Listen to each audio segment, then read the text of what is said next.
Қайырлы күн баршаңызға. Бүгін сіздермен дәл осындай жұп-жұмсақ, балалық кезімізде сүйіп жейтін, балалардың сүйіп жейтін ең дәмді осындай коржиктерін жасағым келіп отыр. Менімен бірге видеоның соңына дейін қарап, бірге жасауларыңызға болады. Описание бөліміне барлық керекті заттардың мөлшерін жазып кетемін. Бізге ең алдымен еріп тұрған сары май керек, қант керек, және осы екеуін жақсылап араластырып алатын боламыз. Қантымыз қатты ерімейді. Енді келесі жұмыртқамызды қосамыз және тағы да араластыратын боламыз.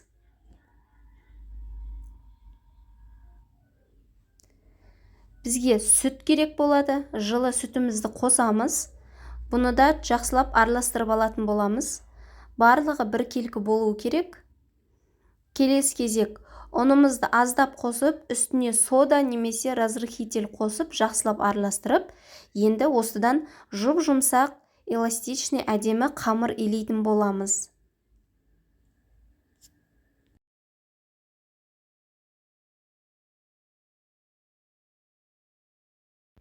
Міне дәл осындай қамыр илеп шығуларыңыз керек.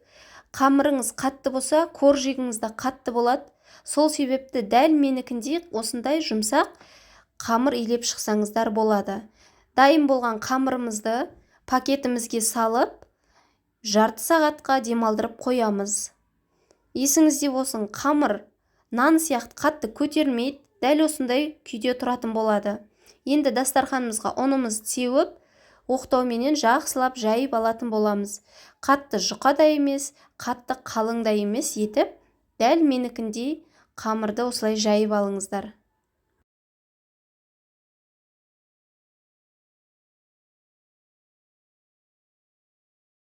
Сізде арнайы форма болса тіпті жақсы. Менде форма болмағандықтан пиаланың көмегімен осылай пышақпен айналдырып жан-жағын кесіп алдым. Үлкен және орташа көлемде коржиктар жасадым мен. Сізде жұлдызша, жүрекше, әртүрлі форма болса, солай жасасаңыз болады. Жан-жағын әдемілеп қиып алдым. Міне осылай. Қараңыздар, жұқалығын көрдіңіз ба? Менікіндей болу керек сізде де. Орташа формаға осындай бокалды алдым. Пиаладан шамалы ғана кішкентай формасы. Осылай екі түрлі формада жасап алдым. 180-200 градуста 20-25 минутта пісіріп аласыздар. Міне қараңыздар, қандай әдемі жұп-жұмсақ, өте ыстық. Мен осы кезде жаңадан печкамнан алған болатынмын. Өте ыстық, қолым күйіп қала жаздады. Сіздерде осылай балаларыңызға, үй-іштеріңізге пісіріп берсеңіздер болады. Дәл осы мен айтқан рецепт бойынша пісірсеңіз, міндетті түрде балапандарыңызға ұнайды. Видеоның соңына дейін көңіл бөліп көргендеріңізге мың алғыс. Сіздермен болған мен Ұлданай. Келесі кездескенше сау болыңыздар. Мені қолдап, лайк, комментария басып кетулеріңізді сұраймын. Тіркелмеген болсаңыз, тіркеліп кетіңіз.